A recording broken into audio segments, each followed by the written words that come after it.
I don't want to please. Please. God, give me this one. This one.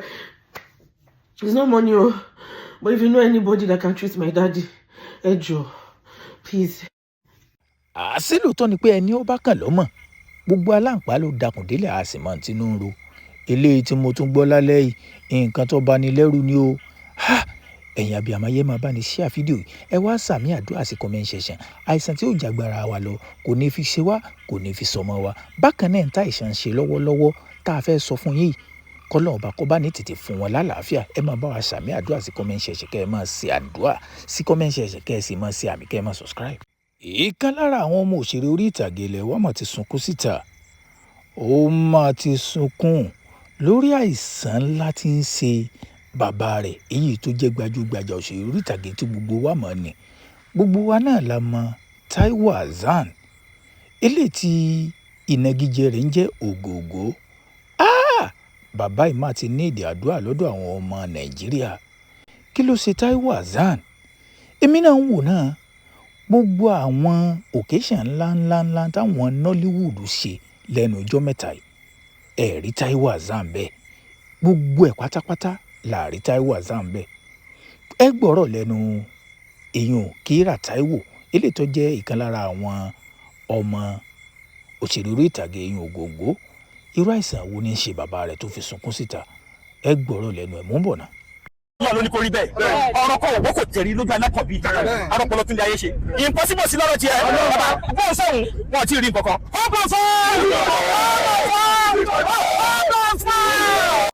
Ẹ dákun gbogbo ẹ̀yin tẹ́ ẹ bá ń wá rí fídíò ẹ máa bá wa share ẹ̀ káàkiri kó máa kà àwọn olólùfẹ́ Nollywood kí wọ́n lè bá ní gbàdúrà fún Taiwo Hassan èyí Ògògó àìsàn tí ó ju ẹ̀mí tiwa náà lọ Ọlọ́run ní fi ṣe wá o kò ní fi ṣẹ́bí wa kò ní fi sára wa ẹ máa share fídíò kẹ́ ẹ máa subscribe èyí sórí YouTube channel wa.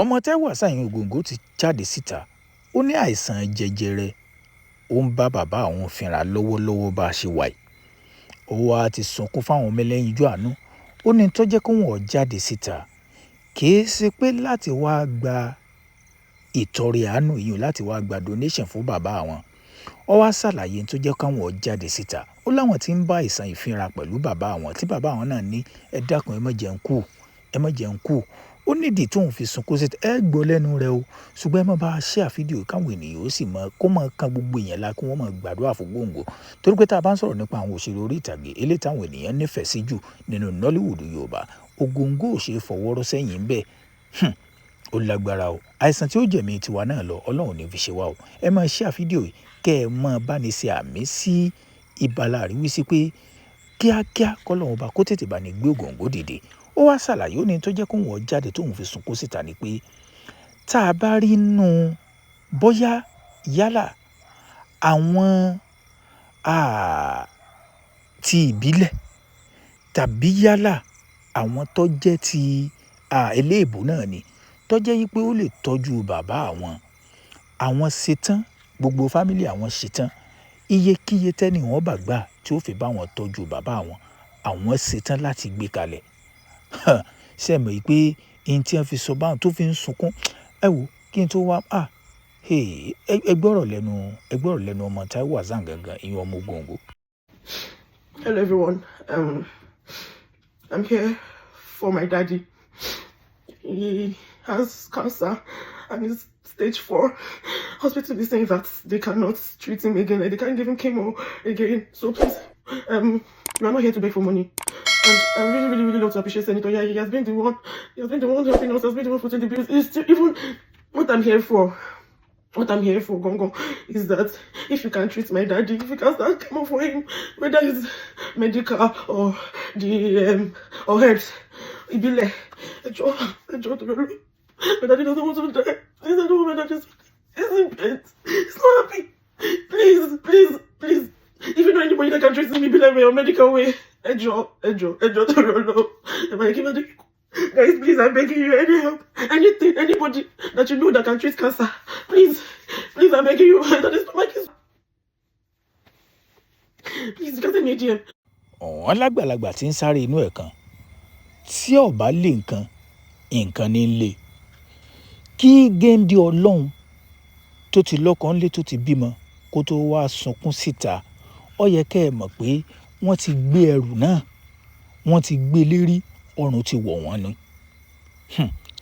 Ẹ̀yin èèyàn mi nílé tẹ̀ ń wò mí, mo tún ṣàdúrà lẹ́ẹ̀kan sí i. Àìsàn tí ó lè jagbára tiwa náà lọ, Ọlọ́run ní fi ṣe wá. Ẹ dákun ẹ máa bá wa share fídíò látàrí pé àmín tọ́lọ́run ó lò tí ó fi ṣe ìwòsàn fún Ògòǹgò lọ́wọ́lọ́wọ́ tá a wà yìí. Torí pé tá a bá ní kàkà ní méní méjì mẹ́ta, àwọn Nollywood lásán tí àìsàn jẹjẹrẹ ti rán lọ sọ́run kì í ṣe kékeré tí ní fẹ́ máa dákọ lọ́wọ́lọ́wọ́ tá a wà yìí. Bí ó ṣe pé nǹkan tó kàn wá ni pé bó ni Ògòǹgò bó lóun ò ṣe ní bá àìsàn yìí lọ, òun lọ́kàn wá. Eléyìí ti lágbára o. Gbogbo àwọn Nollywood pátápátá lẹ́yìn ìgbà tí mo rí tọ́mọ Ògòǹgò sunkún síta, èmi náà wá lórí page ẹ̀, èèyàn lórí Instagram page Ògòǹgò gangan. Mo wá rí i pé láti June ni Ògòǹgò ti post sórí page ẹ̀ kan yìí. Ṣẹ́rí èmi náà sì ti ń fura. Ìfura mi ni pé gẹ́gẹ́ bí akọ̀ròyìn aṣàròyìn jọ, tí Nollywood bá ti ṣe ayẹyẹ kan, gbogbo àwọn mo máa ń rí Yínká Quadri, ṣùgbọ́n ṣe mọ̀ pé ibi tí ẹ bá ti rí Yínká Quadri ó di dandan kẹ́ ẹ rí Ògòǹgò ńbẹ̀. Láyé tí n bá ní kí n kà ní méjì méjì mẹ́ta, àwọn Nollywood occasion tí mo ti rí tá a ti report fún yín fẹ́yìn olólùfẹ́ wa, tá a ti rí Yínká Quadri, tá a ti rógòǹgò, ó ti ń lọ bíi 4. Ibẹ̀ lára ti ń fu èmi náà pé kí ló ṣe Ògòǹgò? Nǹkan kan gbọ́dọ̀ ti máa rọ́ǹgì tá a gbọ́ kó tó di alẹ́ yìí tí ọmọ yìí wá sunkún síta ló wá sọ ohun tó ṣẹlẹ̀. Ẹ dákun ẹ máa share fídíò yìí kó kan ara lé kó kan. A fẹ́ kí fídíò yìí kó rìn dáadáa, káwọn ènìyàn ó lè ṣàdúrà dáadáa, kí wọ́n sì lè share ẹ̀, kí wọ́n lè mọ ohun tí àwọn family fi ń sunkún síta. Ohun tí àwọn family ń wá ni pé wọn ò wá ìtọrẹ àánú o. Ẹ gbọ́ wa dáadáa, wọn ò wá ìtọrẹ àánú o.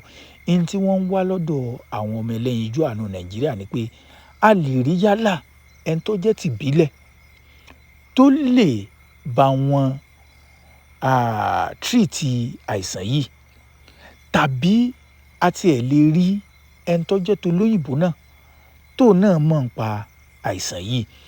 Irú jẹjẹrẹ wo ló wá jẹ́? Ṣé jẹjẹrẹ kínní ni àbí nǹkan? Ọmọ yìí ò sọ nínú fídíò ẹ̀, ṣùgbọ́n nǹkan tó ṣàkàn wá ni pé ẹ dákun ẹ bá ní share fídíò kẹ́ẹ̀dẹ̀ ẹ máa bá ní ṣàdúrà. Ọlọ́run ọba kò ní jẹ́ kí Ògòǹgò, kò ní jẹ́ kó bá àìsàn yìí, kò ní jẹ́ kó bá lọ. Ẹ share fídíò yìí dáadáa kó kan ara lé, kó kan ara oko, kó kan gbogbo èèyàn lára pátápátá. Kí wọ́n mọ̀ yìí pé ẹni ọba kan òun ló mọ̀ o.